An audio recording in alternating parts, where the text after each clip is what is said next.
vida como lleva el musulmán ahora, pues es mucho, se puede decir, en algunos lados es pues más fácil, ¿no?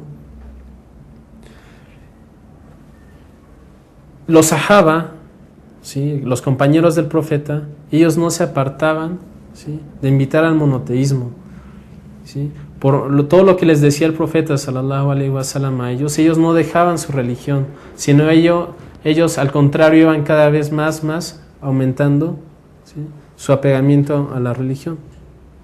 Entonces el inspeccionar de la historia, de cómo fue, de qué pasó, lo que pasó con el profeta, lo que pasó con sus compañeros, pues va a hacer que el creyente también tenga un sentimiento de grandeza de lo que es el Islam. El Islam es el monoteísmo, es la creencia, ¿sí?, en un solo Dios. Y a través de la gente que practicó el Islam, a través del profeta y de sus compañeros, en su historia vemos que aquella persona que se apegó al Islam iba a tener siempre la grandeza, iba a tener siempre el poder, y no por ellos, sino por Allah subhanahu wa ta'ala. Dice Allah en el Corán: وَلِلَّهِ الْعِزَّةُ وَلِرَسُولِهِ وَلِلْمُؤْمِنِينَ وَلَكِنَّ الْمُنَافِقِينَ لَا يَعْلَمُونَ. Dice: pero el verdadero poder pertenece a Allah, a su mensajero y a los creyentes, aunque los hipócritas no saben. Esto es uno de los grandes beneficios de estudiar la historia, porque cada vez que el creyente se fija en el ejemplo del profeta y de sus compañeros, va a ver que ellos se apegaron al Islam, y que cada vez que ellos se apegaban al Islam, cada vez que la comunidad islámica se apegó y se aferró a lo que es el Corán y a lo que es el ejemplo del profeta, Alá les dio la grandeza.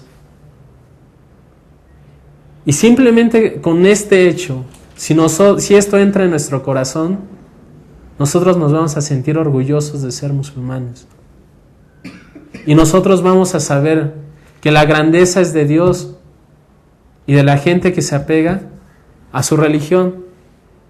Dice Allah en el Corán también: فَاسْتَمْسِكْ بِالَّذِي أُوحِيَ إِلَيْكَ إِنَّكَ عَلَى صِرَاطٍ مُسْتَقِيمٍ. Dijo: aférrate a lo que te fue revelado. Le dice al profeta, o sea, el Corán. ¿Sí? Dios le dice al profeta: aférrate a lo que te fue revelado. Por cierto que tú estás en el sendero recto. ¿Sí? Dios le aclara al profeta sallallahu alaihi wasallam, la paz sea con él, de que siempre y cuando se aferre a lo que se le revela, va a estar en el camino recto.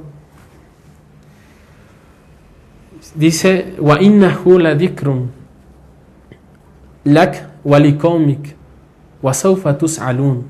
Si ciertamente es un honor y una gracia para ti y tu pueblo, y seréis preguntados.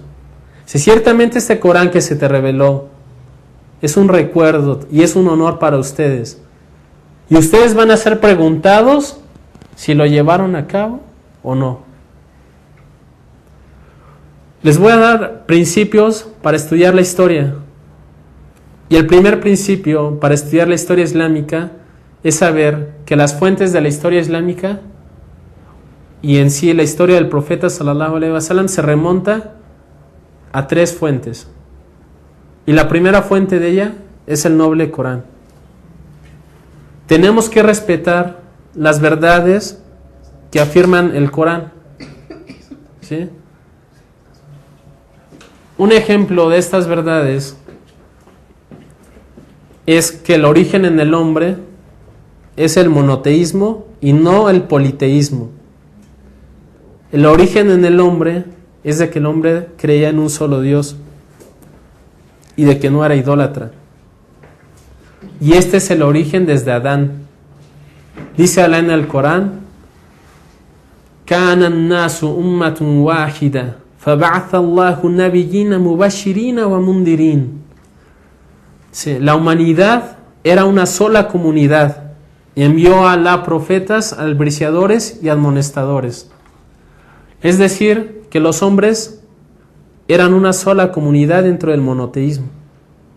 Al momento en que lo dejaron y se desviaron, Alá el Altísimo mandó mensajeros para que regresen al monoteísmo. Si regresamos a los libros de historiadores fuera del Islam, o inclusive puede ser que hasta dentro de mismos musulmanes, podemos encontrar que contradicen este principio fundamental de la historia, donde mencionan que el origen en el hombre es la adoración a los animales, a las estrellas o a la naturaleza. Pero después, cuando el hombre, dicen que desarrolla su pensamiento, llega a creer en el monoteísmo. Y un ejemplo es de que muchos de los historiadores ponen a los primeros monoteístas al faraón de Egipto, que él era un hombre monoteísta, pero su dios era el sol, ¿sí? Entonces dicen, él era de los primeros monoteístas, pero porque tenía un solo dios y ese dios era el sol. Esta afirmación se debe a dos cosas. Uno, porque ellos no creen en lo que es la revelación de Dios o en la profecía, y tienen como pensamiento la ideología de la humanidad, de que ésta se desarrolló, ¿sí? De que ellos dejaron a diferentes dioses y llegaron a la creencia de un monoteísmo. Y lo segundo es la influencia de la teoría de Darwin también. Dicen que, pues ya todos ustedes conocen, ¿no?, lo que es la teoría de Darwin. El musulmán que quiera estudiar la historia debe tomar como fuente principal el Corán, el cual no viene con lo inválido por cualquier parte que se le vea.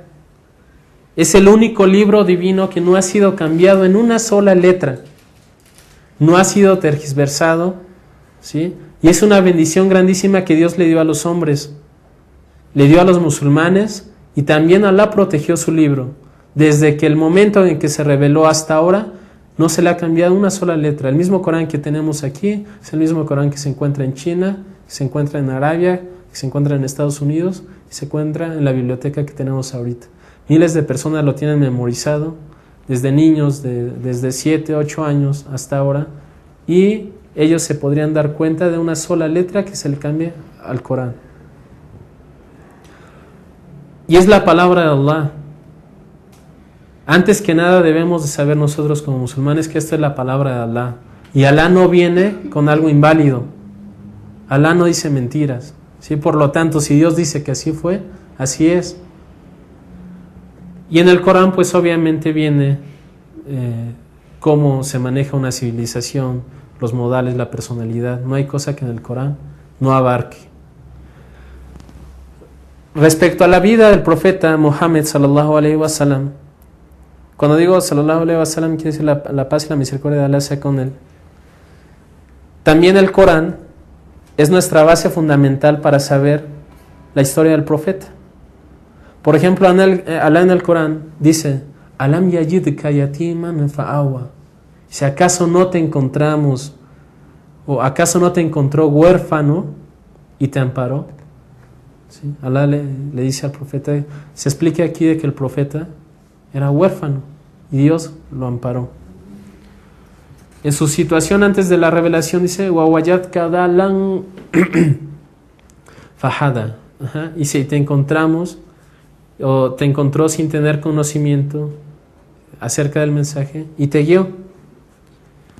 También en el Corán menciona el momento de la revelación cuando el profeta sallallahu alaihi wasallam se juntó con los genios y ellos escucharon el Corán. En el Corán se menciona cómo él se desenvolvía con los asociadores del tiempo en el que él vivía. Menciona las batallas de Badr en la sura número 9, menciona la batalla de Uhud en la sura número 3, menciona la conquista de Meca, el pacto que hubo en Hudaybiya en la sura Al-Fath. Todo eso lo vamos a ver, si Dios quiere, aquí en el seminario, en la sura Al-Fath, en la sura 48.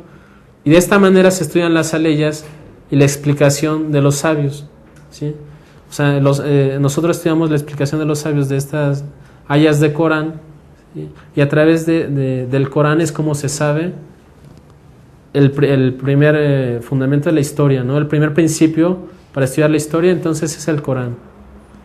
El segundo origen es la Sunna. La Sunna o el Hadith, ¿sí?